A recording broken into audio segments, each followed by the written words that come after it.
Huddle up, Steelers Nation. It's Tank and Mike for Steelers Chalk Talk as we do a postseason mortem.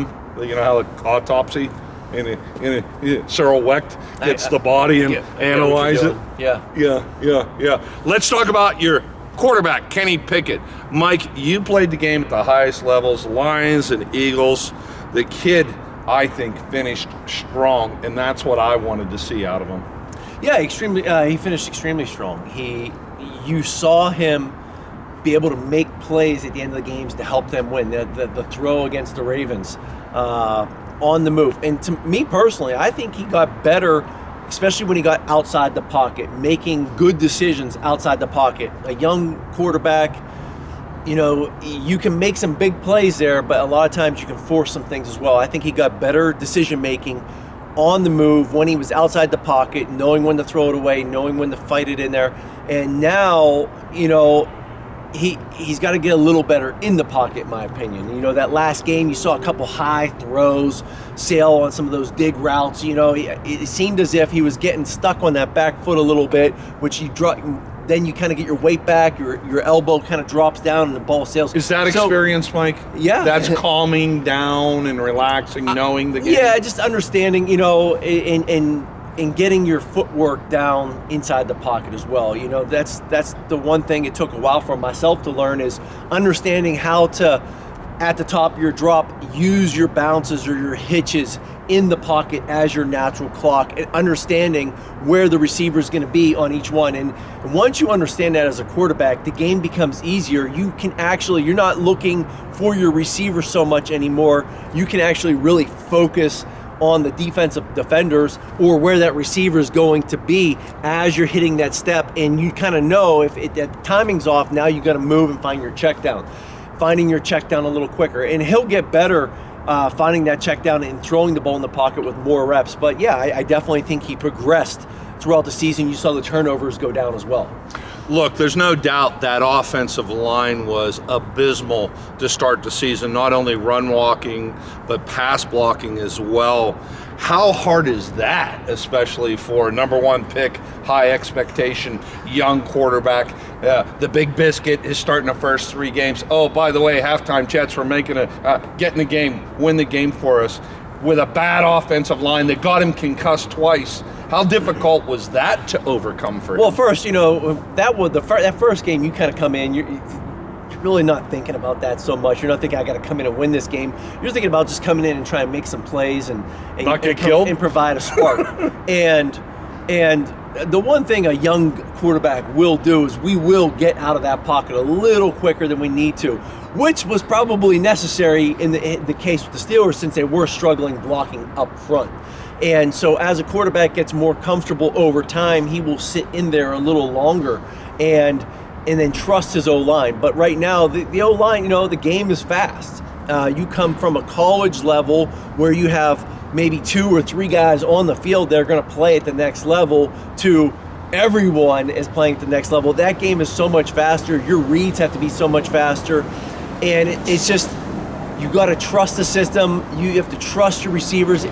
Windows are opening and shutting a lot faster than in college. A lot of college guys, you'll see that receiver break open. The quarterback sees it. He can confirm it. Then he can make that throw. And now, once you get to the NFL, you actually have to see that window opening before the receiver gets there and throw it. Throw him to an open window, and it comes. So I think once he gets a little bit more protection, he works on his feet, but if he gets that extra protection from the O-line, it will only help him moving forward.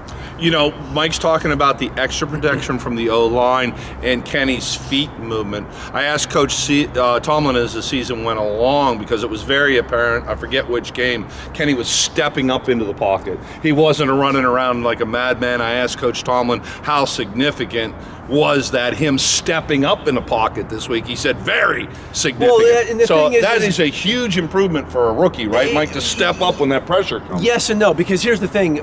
It's tough to do that when a lot of times those edge rushers come off the sides and you go to step up, and if you're three interior guys aren't smart on passing off the TEs or, you know, the stump by the linebacker, and there's pressure in your face there and you can't step up, you kind of feel like a trapped mouse a little bit. So making sure that there is a firm pocket will, and then a quarterback can step up into it. But one thing I think, I look back, I remember my rookie career and seeing how rookie quarterbacks, when they bring those stunts with those linebackers and they're coming up the middle, sometimes as you're dropping back and you see your left guard go this way and your center go this way and you see a guy coming free, in your mind at first you're thinking, this guy's coming hot, I gotta get back door, get out of here and make something happen, and then all of a sudden the back comes and picks him up and you're outside running when you didn't need to. So there are understanding the protections.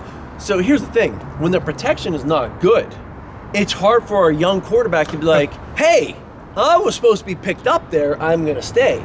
And then all of a sudden, you know, when you're not there, and then finally you see someone come in and it does get picked up, you're like, well, I mean, it was supposed to be picked up, but the last time it wasn't. So it's that trust. You got trust. Having a good O-line really helps that young quarterback. How good was Jalen Warren for picking up some of that? Yeah, but you got to beautiful. But you have to have that trust, because understanding the protections is a huge deal at that level, and it's tough for rookie quarterbacks to understand that.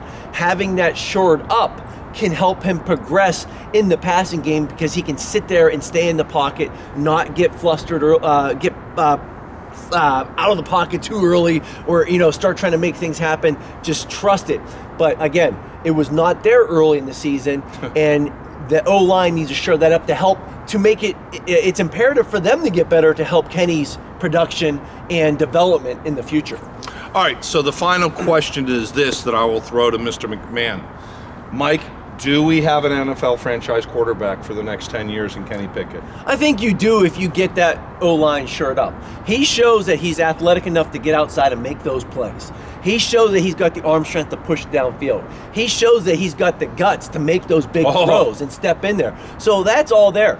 You got to get the O-line. You got to think, when Ben came in, they had a stud O-line in front of him, and Ben thought, hey, I'm never going to get sacked. So he could stay there and shrug those guys off and make those big plays. You get that offensive line production for Kenny Pickett, you're going to see a much better quarterback in the next few years.